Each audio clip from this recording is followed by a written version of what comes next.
Whoa, that's way too close. That's way too intimate. Before we get into today's shenanigans, I want to explain something. I worked on removing friction points to make, vlogging easier and to just get me behind the camera again so I could get to grease the wheels, I said.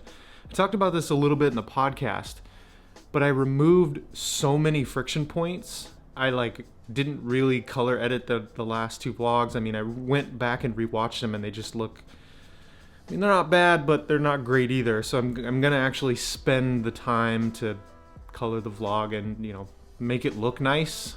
Instead of just hitting record, I'm gonna actually start to push myself to, be better. That's the whole point of these, is to be better. So before we get into today's shenanigans, not only do I have to do chores and do a bunch of shit, but I wanna tell you a story about how I became a coffee snob. I have a friend who started a food pop-up, and they were out of the Long Beach Farmers Market, and we would go there. My wife and I, Linda, would go there every week to support them. Well, it was early in the morning and I like coffee, and we stumbled across this little coffee shop called Moon Mountain Coffee. It's a super rad little coffee shop. Now, I will say I'm not sponsored. They're not asking me to make this video. I just absolutely fucking love their coffee. James and Vivian are super sweet. They have a coffee farm in Costa Rica, and they bring all the coffee over here. They roast weekly, and we buy from them. We set up like a coffee subscription where we buy from them monthly, and they kind of ruined me.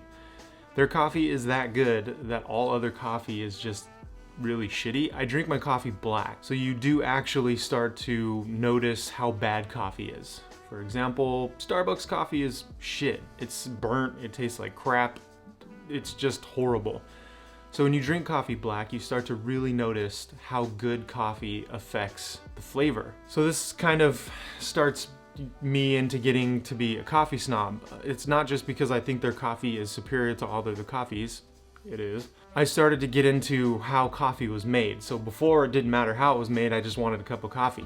But now that I use good coffee and I drink it black, I can no longer just throw it in one of those coffee makers that does it for you, or use K-cups. I think that's what those are called, those little plastic cup things. It's also the process of making coffee that I really enjoy. It's almost therapeutic in a way. I guess it's kind of like a lot of people that drink tea. There's like tea ceremonies and stuff.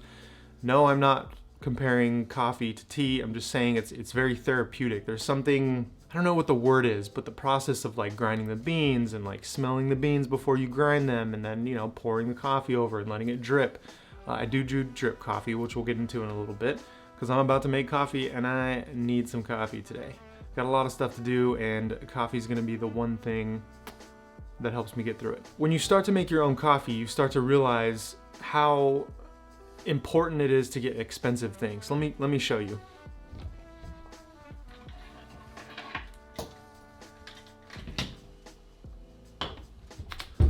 So originally I bought this, here, let's fix that. There we go. Originally I bought this like hand grinder because it doesn't use any heat, so I figured it would be better for the coffee beans. The problem with this is, now I do take this camping because it's very small and I can't take a coffee grinder with me. The problem with this is the inconsistency in the grind, and that kind of leads me to my next point, is when you start to become a coffee snob, you start to buy expensive shit to grind coffee that's inconsistent, or that's more consistent. Inconsistent coffee has a worse flavor. You're also wasting beans. I have this really, really shitty Amazon, I think I paid $15 for this thing. The problem with this is it pulverizes some beans and other beans are almost whole. So you're wasting coffee, but also it affects the flavor. This was sort of nice. It's a little better than the shitty one, but this one also is inconsistent. It's a pain in the ass to clean. You gotta take this part off and then this whole cylinder comes out, and it's nice for camping, I guess, but I recently bought this expensive burr grinder, which has, I don't know if you can see, oops, it's still focusing on my eye. It has the different grind settings. This thing is fucking amazing, but it's also $200. It grinds perfect. It's the most consistent grinder I have ever purchased, and it is absolutely amazing. I use a Chemex style drip. I do a metal coffee filter. Now the reason I use a metal coffee filter is because I'm trying not to be wasteful with paper, but I've also recently read that people who prefer coffee black usually opt in for a metal grinder because this keeps more of the flavor. It adds some of like the coffee bean oil and stuff like that. And I know the paper filters filter that stuff out. So generally people who drink, creamer and sugar, if they do pour over, they opt in for the paper filters. I personally love coffee with the metal grinder, and if you've seen the last video, you saw me make coffee in this very thing. I absolutely love black coffee, and Moon Mountain has absolutely ruined me because when you find a good black coffee, it's so smooth and it's not bitter, and you get all the fruity notes of the bean. You don't need to add creamer and sugar. And Cody, if you're watching this, you know that I always give you shit for not drinking black coffee, and I think we talked about it on one of the podcast episodes. So Moon Mountain, I love you. I will consistently drink your coffee because it is that amazing. With that being said, let's get to I'm probably gonna cut to some coffee B-roll because I need coffee.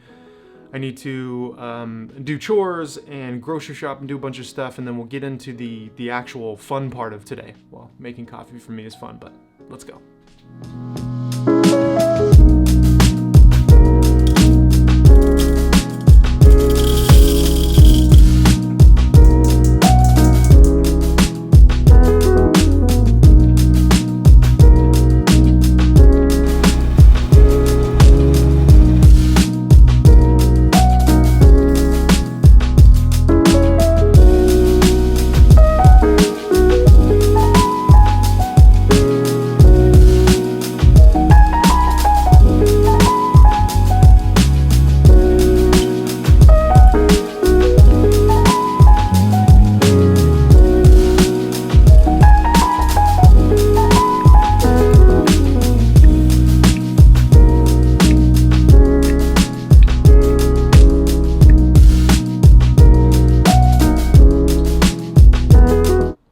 Cheers. I'm gonna drink my coffee, eat my oatmeal. I still need to make kombucha, clean the house, grocery shop, and then we'll actually go outside and have some fun.